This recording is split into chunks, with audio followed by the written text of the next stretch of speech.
Welcome to the show, everybody. My name is Mark Farzetta. This right here is the Farzy Show presented by MyBookie, mybookie.ag. It's wonderful to have you along for the ride. I really think it's still difficult for Jalen Hurts to compliment Nick Sirianni. And if you didn't hear any of Nick Sirianni yesterday, it was a wild press conference. Like analogies that didn't land. Talking about how he's the wife to Kellen Moore, kind of, was the analogy. When talking about driving a car, you'll hear it. I'm going to play it for you. Because what am I going to do? Not play it for you? It's vintage Nick Sirianni in a press conference. I really do have to remind myself that Nick Sirianni, his natural habitat is not in front of a microphone. It's on the sideline. It's exactly what I told myself after his introductory press conference. And I'm like, all right, let's just keep in mind here that this is not his natural habitat. His natural habitat is on the sidelines of a football field. All right. Let's just keep reminding ourselves of that. Also, Jalen Hurts was asked about Nick Sirianni's leadership by Elliott Shore Parks. I have the question. I have the answer. He does say Nick does a great job of giving the message, but that seems to be the thing he's really clinging on to, the message. Okay, so we'll get to that. We'll also get to the fact that everybody's hurt. Devontae Smith, obviously, A.J. Brown, yesterday's injury report for a walkthrough. Whenever I see people who didn't participate in a walkthrough, I go, yeah, can't just walk around a little bit out there? No? Okay. Lane Johnson included. That's not great. So we'll get to that conversation, what the Eagles can do. What I want to see them do, if this is how they go into the game on Sunday, and how they're going to get there with Hurricane Helene rolling through. So we'll get to that conversation as well. Sixers' new arena. Big meeting. I was going to watch, I was going to sit down, and I think they had it on YouTube, and I was going to watch it, right? And then I didn't, and then it was 3 hours. And I'm like, all right, so reading the Inquirer article it is. But a lot of stuff going on there. I will get to the full 3 hours. I did not have 3 hours for it yesterday, unfortunately, but good Lord. I'm hoping it crosses all the T's and dots the I's, because I've been telling you guys this entire time I am rooting for it. I want it to happen. A downtown arena is something I've always wanted forever in Philadelphia, and this looks like it is going to be it. And I just want to make sure that it is as convenient as possible for those that have to be commuting in Center City. I'm not one of those people. I am also not a resident of Chinatown, shocking to some of you, I know.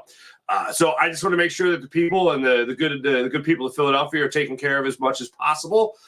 As for a experience on game day, I am looking forward to that day of being able to go to a Sixers game, enjoy a Sixers game, leave a Sixers game, enjoy the city of Philadelphia, walk around just as I would in the many other cities I've been in the country that have a downtown arena, and just be able to go out and enjoy all that the city or a city has to offer. So I still look forward to looking more into how all the T's are crossed, the I's are crossed, as well as the lowercase J's. That's right. The Phillies did something special yesterday. They won, and Taijuan Walker is no part of it. The Phillies won yesterday, and with that win, and the Brewers lost to the Pirates, the Philadelphia Phillies clinch a first-round bye in the playoffs and home field advantage in the NLDS. Now, still available is to be the number one team in all of baseball. Orioles beat the Yankees yesterday. The Dodgers, unfortunately, beat the San Diego Padres. Shohei Ohtani came up with a game-winning hit. And, the Padres lost, unfortunately. So the Padres remain a half game ahead of the Philadelphia Phillies in the National League standings. And that's the way that looks right now. We will go through some of the other aspects that we need to go through, including what it's going to look like for the Dodgers for the remainder of the year. We'll get that up for you guys as well, and we'll break it all down. First and foremost, the Phillies clinching home field advantage. Afterwards, Rob Thompson addressed the media, and he said something that I found very interesting, and we'll get to it, about how good this baseball team is of the three he has coached or managed into the playoffs. We'll talk about that. But mostly, I want to get into a couple of things here. Obviously, the Phillies winning games is the most important thing. But the way they play at the end of the season matters greatly, because we're talking about a team that is now back to one game over 500 since the All-Star break going into the playoffs. One game over 500 since the All-Star break going into the playoffs. So if you're talking about a baseball team that is going to be plus 5-6 games over 500 in the month of September, that's certainly not their best baseball of the season, but it's pretty damn good. And watching a guy like Trey Turner yesterday get his 20th home run, watching a guy like Brandon Marsh step up with the bases loaded, and the Phillies, they got a 2-run double by Bryson Stott earlier in the game. They got 3 separate solo home runs, and then Marsh stepped up and got the bases clearing double for the big swing of the game. Seeing guys like that hit a stride going into the postseason. Kyle Schwarber 2 days ago hitting his 10th home run of the month of September. Nick Castellanos on pace right now for his best month of the season. These Bryson Stott figuring it out, hopefully, at the plate as well. These are all things that you hope come together real nice for the Phils just at the right time. And them getting the 5 days off. You're talking about a guy in Bryce Harper who could certainly use that. The number one guy I think about, one thing I think about, two main things. One, the rotation. Couple of days off, good for you. Rest versus rust. In this instance, I'll take the rest, especially when we're talking about all these guys pitching so many innings throughout the entire season. And Nola's been healthy. Wheeler's been healthy. Sanchez has been healthy. Suarez had his IL stint. Taijuan Walker exists. So like all that, these guys need breaks. Now, Taijuan Walker, I'd be shocked if he was on the postseason roster.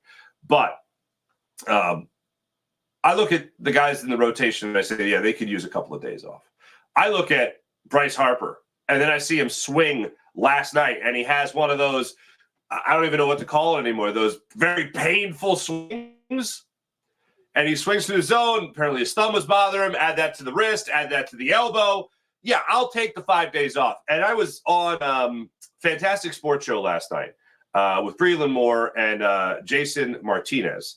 And we were talking about whether or not you want the rest, whether or not you want the rust. And if any part of me cringes at the idea of not being a wild card team, of being a top seeded team, like right now the Phillies are at least the 2nd seed in the National League with an opportunity to get the number 1 seed. Home field advantage throughout the playoffs. They beat the Dodgers out for that, right? If any part of me cringes and doesn't want it, yeah, absolutely. Because I've watched the Phillies be a wild card team, and they've beat up on the Braves in the playoffs the last 2 years. Like, this is not crazy. This is wild. Like, of course, I have reservations about being a top-seeded team in the postseason. Of course I do. But when I break it down to this particular team and judge it on a case-by-case basis, in this particular case, the Phillies could use a break. Bryce Harper to maybe rest up a little bit and get healthy, as healthy as you can be, I guess. The rotation to get that break, the bullpen arms to get that break. Carlos Estevez certainly looks like he could use a break too. Good Lord. So I am all about the rest, and I will deal with the rust if that's what it takes. I did like hearing that the Phillies during the break are planning on having a little scrimmage, a little inter squad game. All right, like we're back in spring, yeah. So I love that. But all in all, I am rooting for the rest. That's what I'm rooting for. We got the rest yesterday. Now I'm rooting for home field advantage throughout the playoffs by beating the Dodgers, by having a better record than them, and also the tiebreak. Let's not forget that the tiebreak. Tiebreak's great. So let's get to that. Here's what it looks like for the Phillies. Obviously, they just beat Chicago last night. They beat the Cubs. So then they're off today. Back at it tomorrow for a weekend series in D.C. against the Nationals. Suarez, Wheeler, Nola. Rob Thompson did say after the game yesterday that they hope they can lock things up. And even if they don't, they will be, let's say you get, he didn't say this part, but this is how I interpreted it. Let's say the Phillies jump out to a 6-0 lead by the 4th inning. You might not see Nola in the 5th. All right. Let's say the Phillies do the same thing for Ranger Suarez, even though Ranger Suarez of all these guys is the guy that really needs to pitch and actually show that he can dominate again.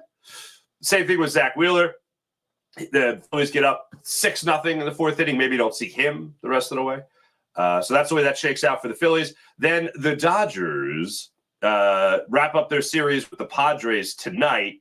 at 10:10 in LA before going to Colorado to take on the Rockies for a weekend series as well. So obviously we are rooting for the Padres to handle the business against the Dodgers tonight. Walker Buehler goes against Joe Musgrove tonight. So go Padres. Let's go Fathers. All right. Keep the faith, as I hear them say out there. That's what's in. That's what's in. As for the game, it was an awesome game. It was a fun one. Mentioned Trey Turner getting his 20th home run of the season. Nick Castellanos gets his 23rd home run of the season. Cody Clemens goes yard last night as well. I believe it was 4th of the year. All right. He might be just playing himself onto the playoff roster. Love to see that. Christopher Sanchez got a bit of a bad deal. You might look at the box score and go, 4 2/3. Not exactly hot going into the postseason. But there was one situation there for your boy, Christopher Sanchez, in the 4th inning, was it, of last night's game? Trying to think of what it was with Bryson Stott. It wasn't great. It was, let's put it this way, less than ideal. 4th inning. Christopher Sanchez is pitching in that 4th inning. Phillies are up. And he allows a leadoff base hit. Bryson Stott then charges a patented double play ball. And Bryson Stott, who is a soon-to-be, I believe, Gold Glove second baseman, boots it. The way it went down was Paredes led off with a single, 9-pitch at bat. That's important. There was a lot of those, like 8, 9-pitch at bats for Christopher Sanchez last night. Then Bellinger comes up. He gets Cody Bellinger to hit a double play ball to Bryson Stott. He boots it. Now you got runners on first and second and got nobody out. He then gets Wisdom to fly out to right field, and then Nico Horner steps up, hits a 3-run home run to left field. He hit 2 foul balls that had home run distance to him. Then he finally straightened it out enough for a 3-run home run. It went from a 4-0 game to a 4-3 game. It obviously could have been a lot easier for Christopher Sanchez. Maybe Wisdom is the final out of the inning, and then Horner doesn't come up with guys on base. It is what it is. Clemens then hit the home run at the bottom of the 4th inning to make it a 5-3 game. Bellinger added an RBI with an RBI single in the 5th inning off Christopher Sanchez and made a 5-4 game. And then Brandon Marsh stepped up to the plate in the bottom of the 5th inning, and that's when he came up with the big bases clearing on a bases loaded situation, double to right center field. He just put that one right in the gap, made it an 8-4 game. Horner got another home run, made it 8-5. That was after Sanchez was taken out of the game. Sanchez left the game in that 5th inning. That's when Ruiz came in, and then he got Wisdom out and got out of that inning. But all in all, one of the things I love seeing was Turner get to his 20th home run. Castellanos did his 23rd, I believe it was, last night. And another double by Kyle Schwarber, and almost a double by Bryce Harper, who is sitting right now at 42 doubles on the season. I mentioned yesterday I'm rooting for stats as the Phillies hopefully accumulate these stats and it amounts to wins. I didn't realize that Bryce Harper is at 42 doubles, the most he's ever had in his career. He also got 42 doubles with the Phillies in his 2nd year with the Phils. So you're looking at a situation here with Bryce Harper where he could set a career high in doubles. Keep that coming. Alec Boehm got the night off, so no stat padding for Alec Boehm last night, unfortunately. But seeing these guys come through when they needed to come through. JT Realmuto got an RBI single as well. That was great. The only negative, other than that, look, Bryson Stott getting having an error. It happens. Trey Turner had a throwing error again in the game. It came back to not bite the Phillies in the butt, but, it is what it is. The one negative about last night's game is Carlos Estevez, who has been giving up walks and giving up hits and giving up runs, unfortunately, in his last couple of outings that are certainly cause for concern. And if you're Rob Thompson, and Rob Thompson was asked about it after the game with the Carlos Estevez, he said, yeah, the velocity was down in that 9th inning. That is a concern. But I still don't understand how Jeff Hoffman is not the closer of this team. Jeff Hoffman, the all-star, not the closer on this team. Jose Alvarado, I don't trust as much as I once did, obviously. It comes down to 2 people. It comes down to Jeff Hoffman. It comes down to Carlos Estevez. Do I think that Rob Thompson's going to go with matchups? Yeah, I think he's going to go with matchups. But if that was the case, now I think that's going to happen in the postseason. But if that truly is the case, then Why haven't we seen that? Like, Carlos Estevez has only pitched in the 9th inning. Why? If we're going for matchups, I figured that would be – you'd see it maybe throughout the regular season. Well, in the time that you've at least had Carlos Estevez. Had another rocky appearance last night. So that's a concern. Are you concerned? I'm concerned. However, Rob Thompson is now clinched the playoff berth for his 3rd straight season of being the Phillies skipper before the postseason started. Obviously, there was the turnaround in 2022, so that was pretty damn good. And now this team is the the best team, according to him, that he's had. And the stats kind of back that up. Here's Rob Thompson on the team he's managing into the postseason. I think it's very good. I mean, anything can happen in the playoffs, but this is a really good team. This is the best team we've had since I've been here. I think there's great balance as far as our offense is good. When we don't chase, when we get the ball, swing at strikes and use the entire field, our offense is really good. Our rotation obviously is good, and we've got an extremely deep bullpen. So, I really love this club. I really do. And they're tough and resilient, and they prepare and they compete every day. And I trust them. Now, there's a vote of confidence from your skipper. If you needed to hear one, Rob Thompson on loving his team and saying it's the best one. Well, the odds and the stats certainly provide that. Here's the deal. Citizens Bank Park in the postseason. This is why home field advantage is so important. And yes, I do understand. I do realize. I do know that the Phillies had a Game 7 against the Diamondbacks last year at Citizens Bank Park, and they lost. Okay? However, here's what's so great about maybe getting home field advantage throughout the postseason. Philadelphia Phillies this season, 54-26. That's a .675 record, .675 winning percentage at home. That's the 2nd highest all-time winning percentage at home by a Philadelphia Phillies team in history. Not at CBP, not just at the Vet, both combined. Also, Connie Mack Stadium. Let's go back to that, like that far. This is a great season for the Phillies, especially at home. Wouldn't you like them to be at home as much as humanly possible in the postseason? I certainly would. So go out there and, here's the only thing that's acceptable. Sweeping the Nationals. Hopefully the Dodgers lose today. Hopefully the Dodgers lose tomorrow. Hopefully they just keep on losing. But hopefully they lose 2 games and the Phillies win all 3. And we're golden, Pony Boy. That's the way that one works. I'm going to go and cross my fingers for that one. Now, this was a spectacular moment. After the game, Tom McCarthy, now that I think of it, there's a couple things with Tom McCarthy, whom I love. Tom McCarthy is interviewing Brandon Marsh. And Brandon Marsh, they're in the 9th inning with 2 outs when they go to the interview with Brandon Marsh. And they're talking about the game, talking about his hit, talking about home field advantage potentially, and all that other stuff. And everybody's watching the scoreboard. Now, I got ESPN up as I'm watching this post-game interview. And I'm watching it, and I'm waiting for the 3 outs. Top of the 9th inning, Brewers are down 2-0. Contreras goes up there. He grounds out to 3rd. They make a pitching change. Oh, God, hurry up already. They have a pinch hitter. Hurry up already.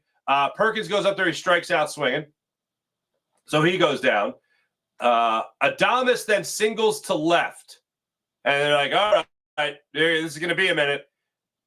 And then he's thrown out trying to stretch that single into a double for the 3rd and final out of the game. 3rd and final out of that Brewers loss. And Brandon Marsh is watching the scoreboard. Actually, they had it up, I think, on the Jumbotron. And they're watching it, and he reacts to it. And he goes, oh, yeah, how about that for timing, Brandon Marsh? It was awesome. He's experiencing it as we're all experiencing it. The other thing was, good God, Tom McCarthy, what was that handshake with Carl Crawford? Whoa. What was that? Good God, man. If you didn't see it, it was a very weird. It was, I think Crawford went for he was the Paul Owens Award winner for best minor league player or hitter. It was like T-Mac reached his hand out as he was saying goodbye and going to commercial. All right, thanks very much. And it was I think Crawford wanted to go for this. for the people on the podcast, I'm like joining my hands like the bro shake kind of thing. And T-Mac had no idea what was happening. And I noticed it, thought it was hilarious. And then coming back from the commercial break, John Krug in the inning is like, so by the way, what was with that handshake? And they replayed it. It was great. It was great. I've said this before. I think T-Mac is a wonderful play-by-play guy. I think he is fantastic with John Krug.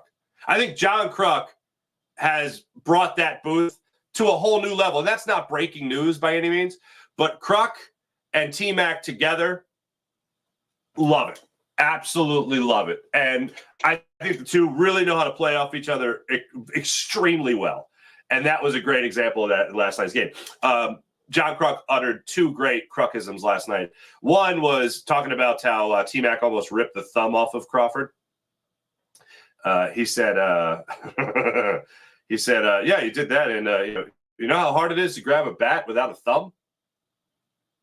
And I'm like, it's hard to grab anything without a thumb. Like, that's what makes us such a great species as a human. The opposable thumb, you know? And then the other thing was they were talking about hangover games. And, of course, Philly scored 9 runs last night. They won 9-6. And Tom McCarthy said, the hangover game thing. You're concerned about the hangover. The Orioles being the Yankees, they put up 8, 9 runs last night against the Yankees, 8 runs. It's like, the people worried about the hangover game. And John Krug said, as one would expect, John Krug said, if we were worried about hangover games, the 93 Phillies wouldn't have won any games. So true. So true. Phillies off today. Much deserved off day. And then hopefully a nice 3-game sweep for the Washington Nationals. I don't care. Look, if people are going to be like, oh, it's the Nationals, who cares? Get right. Just keep on getting right, Philadelphia Phillies. Keep on getting right as far as I'm concerned. So that's what I'll be looking forward to. Phillies get the off day today, and then they got the 3-game series against the Nationals. Let's talk about your Philadelphia Eagles. I don't really get. I don't have any confidence in Nick Sirianni. I don't understand Nick Sirianni.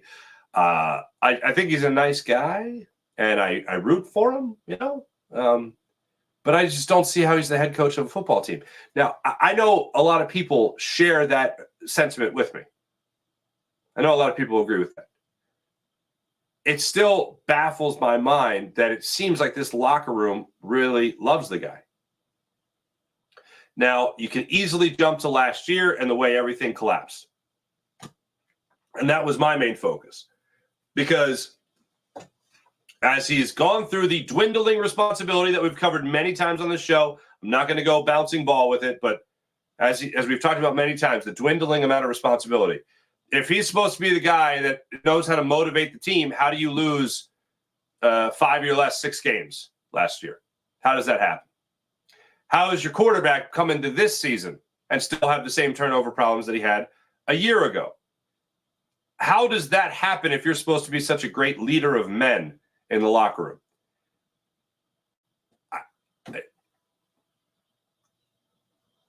So he comes into this year, and I'm seeing a lot of the same problems with Jalen Hurts, and I'm seeing a lot of the same problems, quite frankly, in Nick Sirianni. Decisions in the game, 3rd down, 4th down, go for it, kick the field goal, calls a fake tush-push formation, runs it outside. That's his play call by his own admission. I don't get it. Emotionally intelligent, he threw Kellen Moore under the bus after the game against the Falcons. Like, what is it that he does really? He mentioned so-called play here and there, but then yesterday, and I'll let you hear it, says flat out that Kellen Moore has the keys to the car. Okay. I'm at a loss. At one point, we're hearing about how he's not really in the game plan meeting. He pops in, and now he's a part of the game plan meeting. Like, I understand. Like, I just feel like everything that we're criticizing over the last couple of days, when the number one concern, and it is still the number one concern, the other thing is just baffling. This Nick Sirianni thing is baffling. The other thing that's a big concern is the injuries that the Eagles have to go into this game with and the next man up mentality. But I am just baffled that this team I have confidence in the team winning, but I got no confidence in the head coach. And I can't remember a time I ever felt like that about a team. I got confidence in the team winning, no confidence in the head coach. Even in the days of Andy Reid, of kind of still figuring out clock management, it's amazing to me how I look at this team and I look at the talent. I go, this team's going to be a good team. It's going to win a lot of games, win the division. It's going to be great. It's going to be awesome. It's going to be fantastic. But I got no confidence in the head coach. Oh, but the head coach really doesn't have that much power anymore. But now he's trying to assert that he's got some power. Okay. It's baffling. So yesterday, see if you can work this out. It's a lash under 2 minutes. If you haven't heard this yet, here's Nick Sirianni yesterday when he was asked, I wrote the note, how do you know to pick your spots with the different offensive coordinators that you've had, including Kellen Moore now? Yeah, I'm still in there and still, I think, in the past it's been kind of going through the game plan and saying, hey, we're going to do this, this, this, and this. And then in these scenarios, sitting in there listening a little bit more, not running the ship as far as like, hey, I'm driving. We're gonna talk about this. I'll lead the direction of the conversation. It's more now. I'm sitting passenger seat, listening to the conversation, adding my information. Again, I'm not going to be shy to say, hey, here's what I think in this scenario, or here's what I think in that scenario. But it is more, I'm letting Kellen drive the car, and just like my wife will say, to me, hey, make sure you take a right here or left here. She's giving me directions. I'm gonna, same thing in these scenarios. Is just chiming in when I have something to chime in, being able to step out when I need to step out, and letting everybody else be able to participate. Not participate because everybody's participating. That's not the right way to say it, but it is just just not having to put all the tapes together, all those different things like that, which has freed me up to do other things, but still be able to say, hey, take a look at what we did. I mean, this was a conversation last week. We take a look at what we did in 2020 against Houston, Indy in this game, on this particular play versus this particular look. How do we think that looks against this? And so, again, the same deal, like Kevin Patullo has a ton of experience. I have a ton of experience. Kellen has a ton of experience. And that, again, is the great thing about football. And that's really the great thing about life, is that you don't have to go through this by yourself, and you get to get together. Like, one person coming up with one thing can't do what four people do together.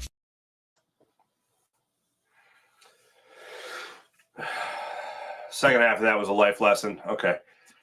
So in this analogy,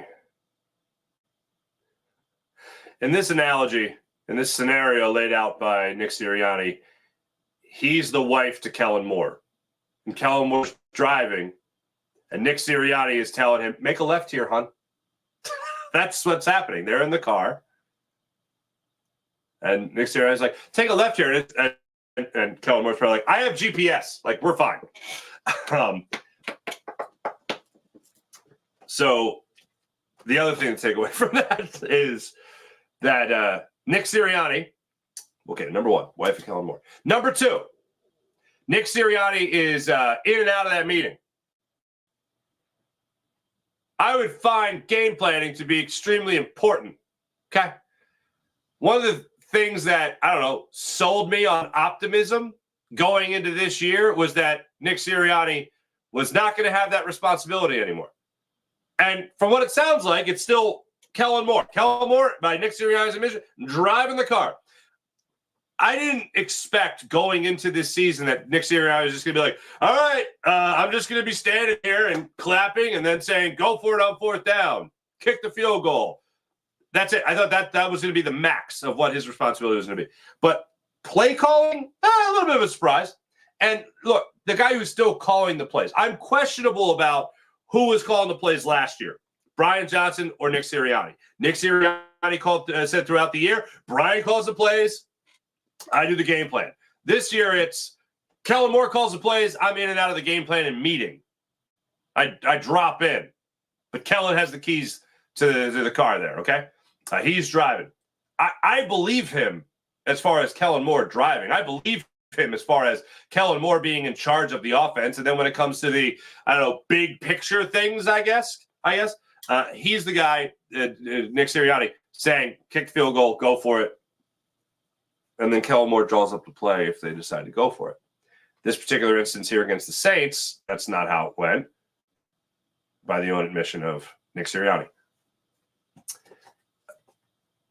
I feel better listening to that answer than I did listening to Nick Sirianni on Monday, was it? Talk about how every once in a while, or every now and then was the quote, every now and then I'll call the play. I don't really – he might be the least powerful head coach. Excuse me. He's the least powerful head coach in the NFL. I never want to look at my coach in any sport and be like, oh, this guy is just holding down a position.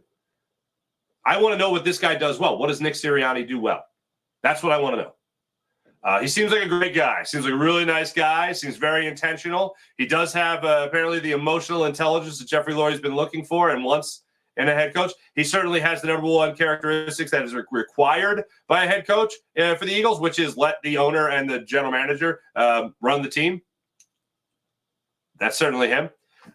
That's the number one prerequisite. And then Kellen Moore runs the show as far as the offense goes. And Vic Fangio is certainly running the defense. That's for damn sure. I want to look at your head. I think everyone wants to look at their head coach and feel like, oh, this guy's got it. Right? Does anyone feel like that with Nick Sirianni? Oh, this guy's got it. Listen to Jalen Hurts. Now, I'll spoil it. Jalen Hurts flat out says that Nick's doing a great job with his message. But it's the question and answer is in it because I want you to hear both in full context. And it's not that long a clip anyway. But Jalen Hurts talks about Nick Sirianni. He's asked about by Elliott Shore Parks. Here's the question and answer. Nick's been under a lot of criticism this week for some of his decision making. You obviously get a unique perspective as one of his players. Can you kind of give us behind the scenes look on what Nick's like as a head coach, and especially during maybe some turbulent times? I've been really focused on just attacking every day, and I think this team has been the same way. And Nick's putting his best effort forward and doing that, and he's doing a great job. And leading, delivering a message, and in the end, we just have to stay together through any moment. I mentioned it in the game. I mention it all the time, but just not riding waves and keeping the main thing the main thing. That's what we're focused on, and that's what I'll try and do to, lead us in that way.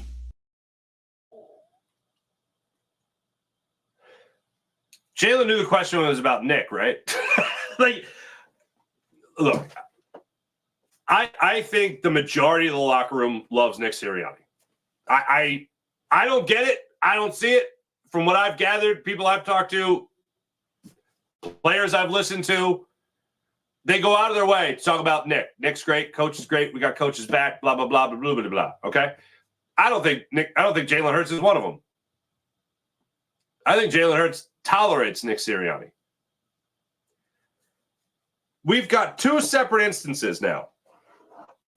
One all the way back in minicamp, the famous one. Hey, Jalen, say something nice about Nick. No, seriously, say something nice about Nick. He's got a great message. Yesterday, here's the question one more time. And then I'll paraphrase the answer. Nick's been under a lot of criticism this week for some of his decision making. You obviously get a unique perspective as one of his players. Can you kind of give us behind the scenes look on what Nick's like as a head coach, and especially during maybe some turbulent times? He goes on to answer that question with, I have been focused. Main thing, the main thing. Nick's been doing a great job of the message, but I have been doing what I can as a leader.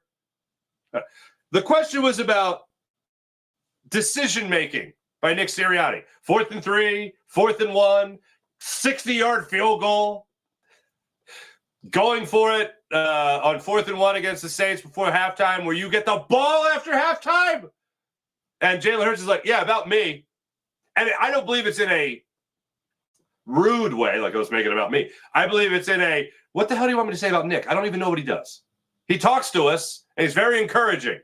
Other than that, me and Kellen are hanging out, man. I mean, look, is it not human to think, why the hell would they get rid of Brian Johnson and keep Nick? And they fired my guy, who I've known since I was 4 years old.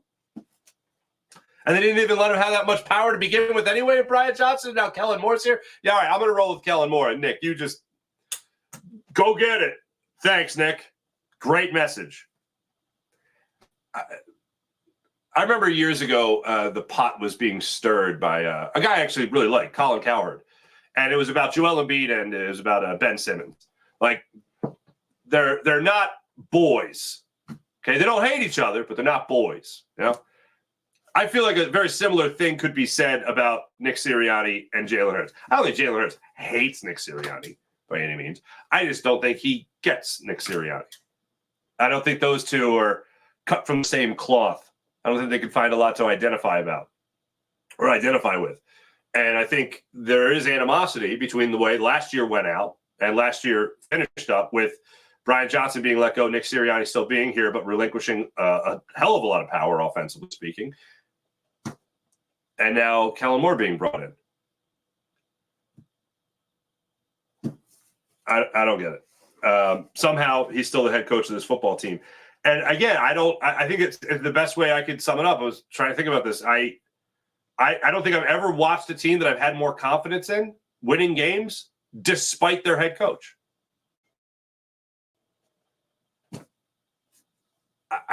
You want to look at the head coach as if he's in control. And people use this term CEO head coach all the time. I have said many times, I feel that is way over the top. I feel like he's more of a manager than he is anything else. I've joked about a guidance counselor on the team. I've joked about assistant to the regional manager with Nick Sirianni. CEO head coach is bonkers. That is way too high praise. And I think he himself is struggling too with what his role is with the team now. And I think evidence of that is listening to it be like, well, every once in a while I'll call the play, but he's running the show. I don't have control. He has control. The offensive coordinator has control of the offense. What's your job, Nick? To be the head coach of the football team. Yeah, but it's different now. What you just described to us things that the other guy's going to be doing that you used to do. So what do you do now? According to his quarterback, in the two most recent times he's been asked about his head coach, he gives a good message. I'll give him benefit of that. He did say, great. He's doing a great job with his message. Okay, I think the team needs a little bit more of a message. And if you're going to give the team a message, how about giving some points while you're at it too? Like, when you're in field goal range and it's 4th and 1 and you haven't gotten points going to the halftime, you get the ball back and live to fight another day. How about that? How about that? Do you think without the offensive weapons, now shifting away from the Sirianni fiasco to the actual game on Sunday against the Saints, do you think without A.J. Brown, do you think without Devontae Smith, do you think there'll be a little bit of a different attitude when it comes to the opportunity for points by Nick Sirianni? Do you think he'll kick a field goal on a 4th and 1 before halftime? Like the same situation, but guys injured. Now, let's see. Devontae Smith, concussion. Did not participate in walkthrough yesterday. A.J. Brown, hamstring. Lane Johnson, concussion. Mekhi Becton says he's going to give it a go with his finger, but he was limited yesterday. Again, it was a walkthrough. Landon Dickerson, wrist injury. Full participant, Darius Slay. Remember, the estimation often put together by the team's PR staff when it comes to a walkthrough. We'll get the real meat and potatoes tonight, or today, rather.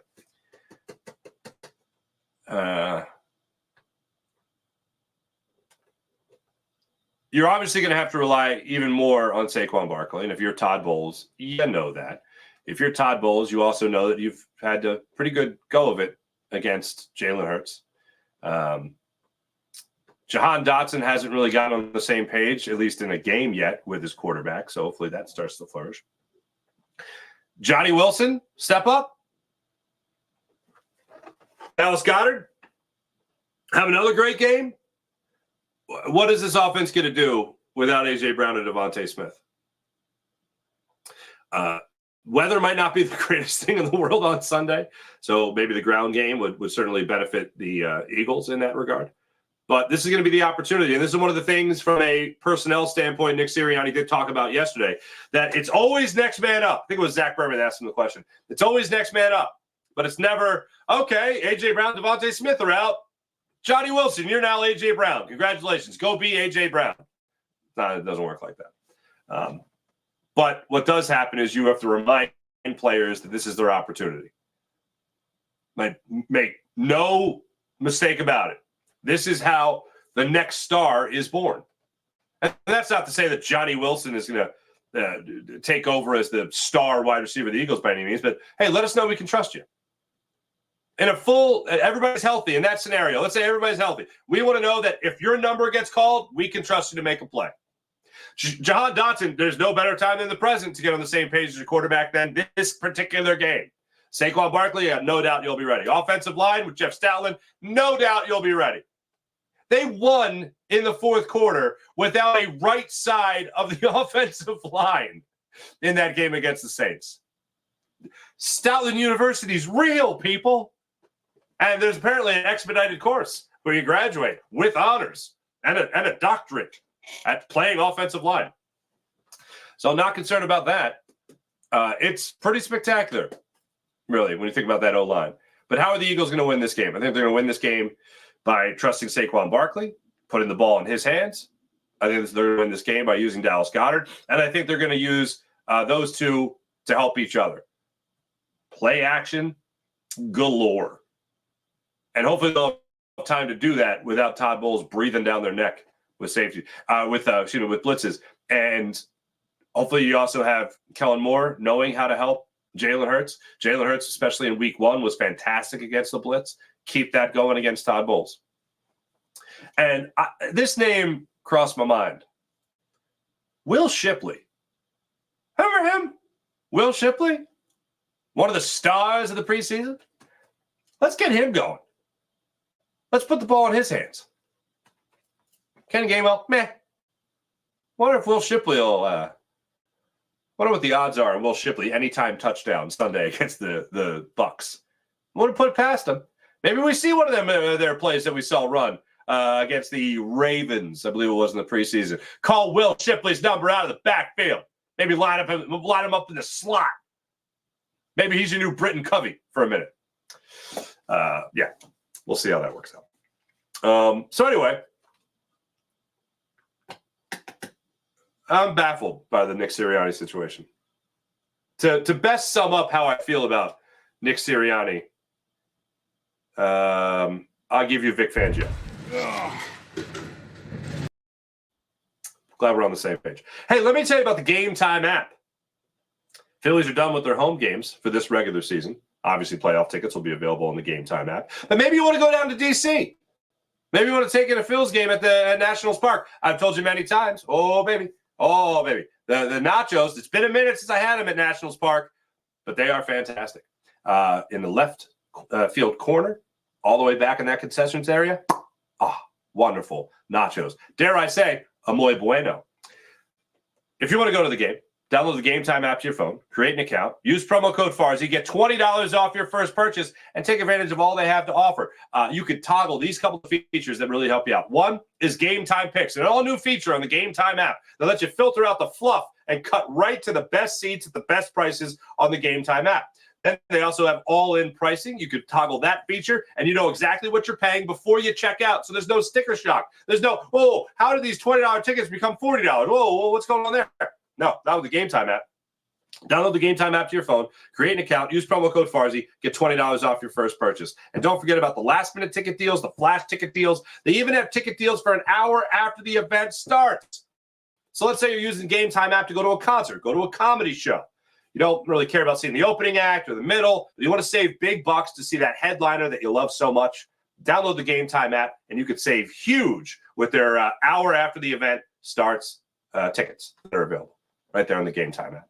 So once again, download the Game Time app to your phone, create an account, use promo code FARZI. You can also view your seat before you buy it, so you officially take the guesswork out of buying tickets. Download the Game Time app, create an account, use promo code FARZI, get $20 off your first purchase. Terms apply. How about PHL Sports Nation, Philadelphia Sports Nation, enhancing a Philadelphia sports fan experience across all social media and blogs. That's PHLSportsNation.com.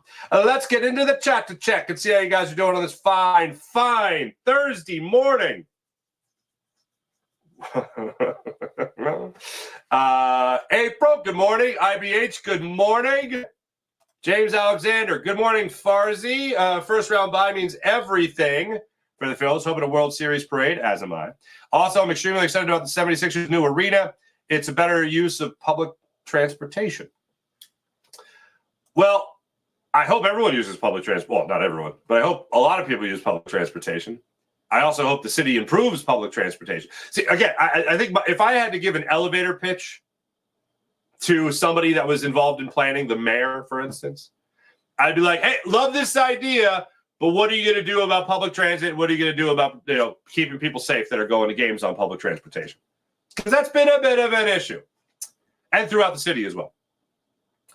Here's what I look forward to, James, to get back to this. Here's what I do. I really look forward to this because I've told you guys, for those that watch the show, those that know me, my mom's from Baltimore, and my grandfather's an usher for the Orioles for a million years, And I remember going to Memorial Stadium for games. Then I remember going to the Inner Harbor for games, and I still go to the Inner Harbor for games. But one of my favorite things, like my cousins that all live down there that I'm extremely close with, if we go to an O's game or something like that together, we'll go right out into the city.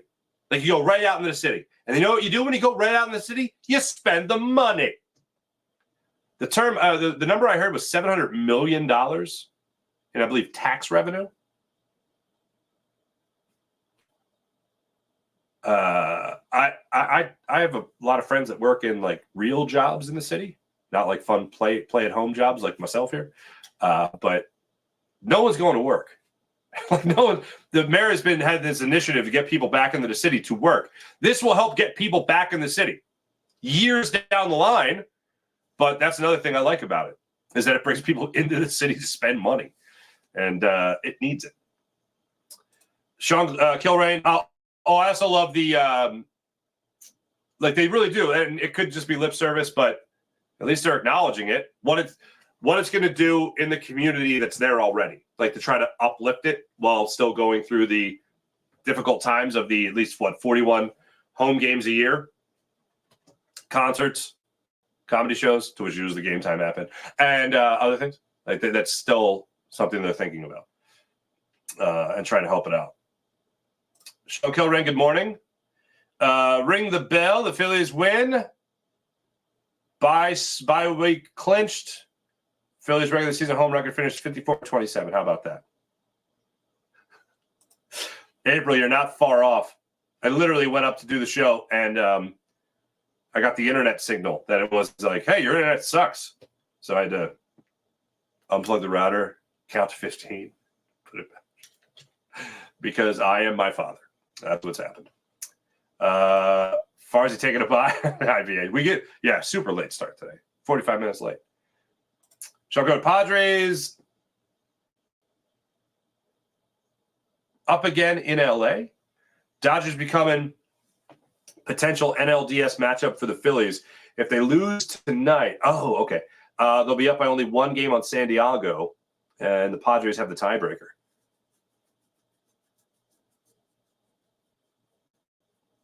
Oh, you're saying, okay, yeah. So the Phillies and the Padres, yeah.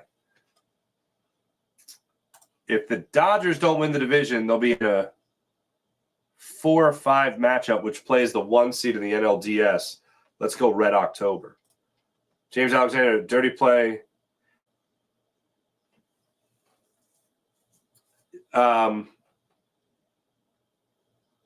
It was, and I'm blanking on the guy's name for the Saints. He got fined like a minimal. He got fined like $4,000, $5,000. And watching the play in real time, it was unnecessary, which is certainly unnecessary roughness, but the whistle didn't blow. And if that's our guy, you finish the play if the whistle doesn't blow. It was more bang bang. Like when I watched it again with intent of like, oh wait, was that late? And I'm like, that's kind of close, But it was totally unnecessary. But if that's our guy, we're going to finish the play. Jason, hey, what's happening? First round bye, absolutely. Just say they might up SEPTA prices, though, once that new arena is built. Well, as long as they put it back into SEPTA, I'll spend some more money if it means SEPTA is better. And people are safe. Sean, that isn't what's going on here. New Orleans Saints defensive lineman Christian Boyd. Okay, it was 4,600. Okay. Like I said, minimal. Eesh. Hey, Ken Sod, Boomtown last night, brother. How about them Phils? Eagles fan, hello. Go Eagles, go Phillies. Jason A. Harper for sure needs the rest. Bart Simpson brain? What? IBH, hello. Phillies will probably be resting their regulars this weekend, which doesn't bode well for a sweep. Hey, look. Last night, Bohm sat. Maybe tomorrow night, Harper sits. Maybe after that, Schwarber sits. One at a time, maybe. But also, it's the Nationals. You're pretty damn good against the Nationals. This lineup should be able to afford not having Alec Bohm, should be afford not having Bryce Harper for a game, Trey Turner for a game. Nick Castellanos, to hell with it. He just wants to play, man. And actually, you know what? Now that I'm thinking of it with Nick Castellanos, what the hell's bells? Let me see if I can pull this up real quick for Nick. Oh, Lord. First name. First name. Big Bang Boom. Nick Castellanos now. In the month of September. Okay? Holy Stromboli. All right. I knew his batting average was the best all season. April, 183. May, 229.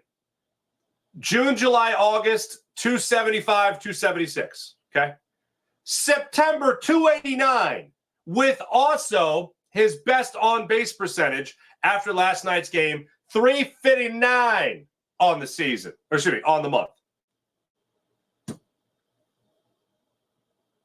Over the last three, holy shnikes.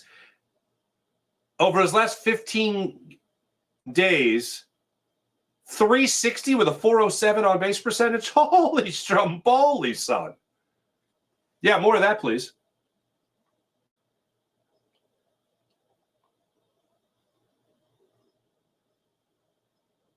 Yeah, that's pretty spectacular. All right, keep that going. Devontae, what's going on? I just feel like Nick is – that's a great way to put it. Nick Sirianni is holding you back. I feel the same way. Farzy, we knew Sirianni has been a liar this whole time. Front office uses him as a shield for their own decisions. Analytics runs the team. Yeah. See, here's the thing about that, Jason. There's one thing Nick Sirianni said. I think I mentioned this the other day, but there's one thing Nick Sirianni said last week that I loved, and I'm like, thank you. That's what I want to hear. I think that's what most people have said, and it was that analytics in decision making is a small part of it. I don't believe him. And talking to Seth Joyner about it on the pregame show, he's like, yeah, I don't believe that. They invest so much money in analytics. It's not a small part. But the mentality that Nick Sirianni implemented, or implied, I should say, was one I absolutely agree with. Like, analytics is I believe, a good thing. It's information.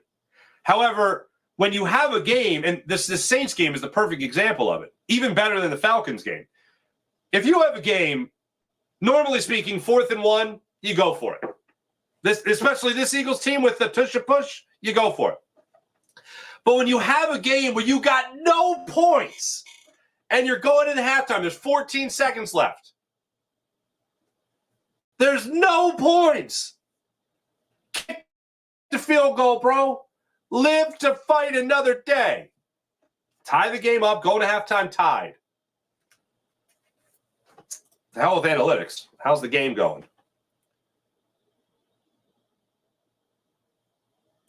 April, I think this is on Nick's thing. A word salad. Yeah. I can't.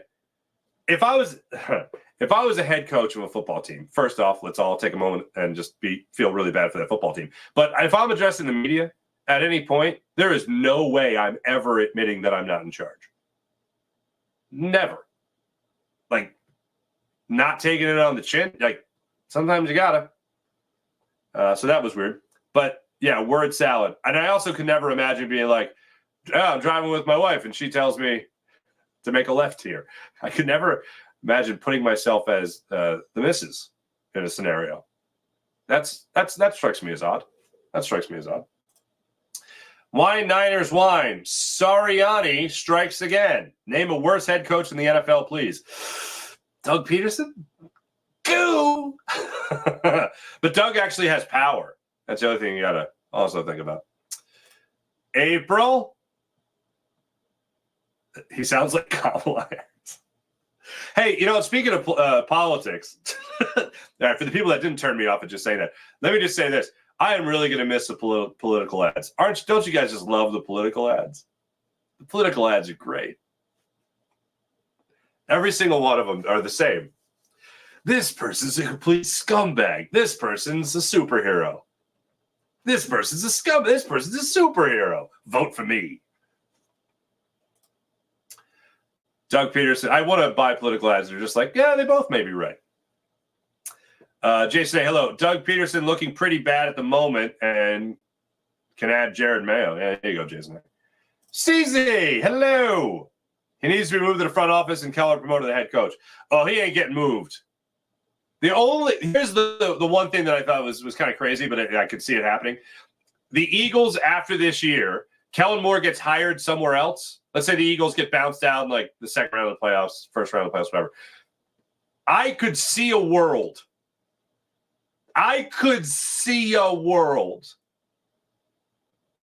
where Kellen Moore gets hired somewhere else as their head coach. Maybe, let's just say Jacksonville. Doesn't matter. And then the Eagles hire Bill Belichick. And Bill Belichick retains Nick Sirianni as his offensive coordinator. And, wait for it, play caller. Wouldn't be shocked if that happened. Roll me one more. Roll me one more? Roll me one more. This win will show us what we have in us. Go Birds. There you go. High Domination LLC. Hello. What's up with you?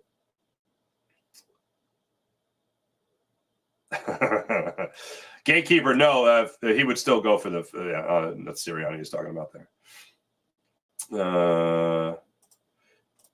April. Weather should be tough by then. Getting there is going to be a hard part. I saw on the Action News last night, the nice Cecily Tynan lady talking about how it's going to be bonkers. And then I also saw there's a guy at the airport going to the game, but he doesn't know where he's staying. It's like, I feel for you, bro. Good luck. Why Niners want to? Oh, that's very nice. Oh, you're very kind. Why Niners want? Smash the like button, subscribe, follow socials, share to get more of the. Oh, that's very kind. Thank you, Wine Niners Wine. For the people on the podcast, I'm not going to read the whole thing, but it was a nice compliment. Anyway, but yeah, go ahead and pound that like button. Oh, SB Ricky, you're not going to Frankfurt Terminal anymore?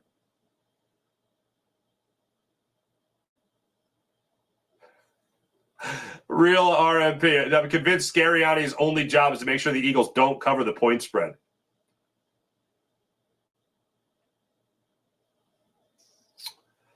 Kent saw ground and pound this weekend. Hell yeah. Sorry, Sean Kilrain. Sirianni. Mi scusi.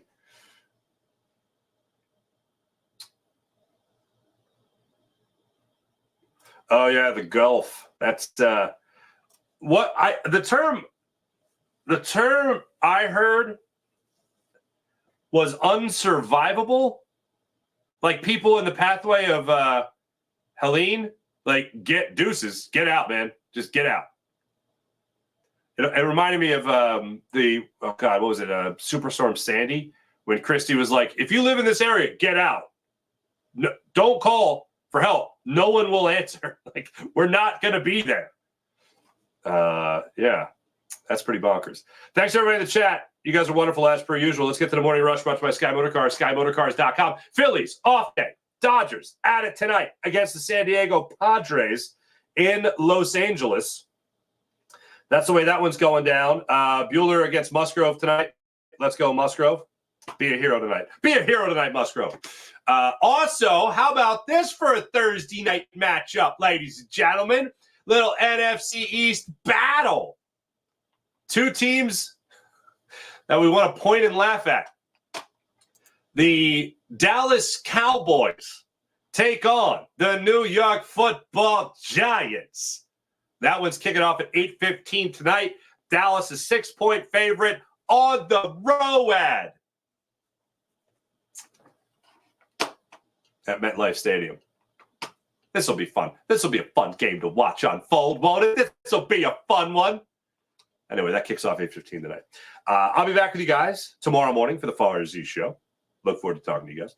I'll be back with you guys Friday for the Farzy Show as well, and Friday night for Locked On Phillies postcast.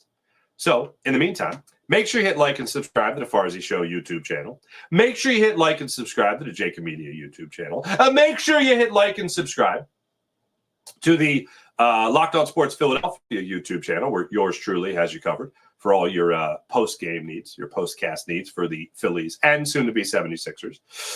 And hit like and subscribe on the Set Joiner Show YouTube channel as well for all your pre- and post-Eagles needs as well.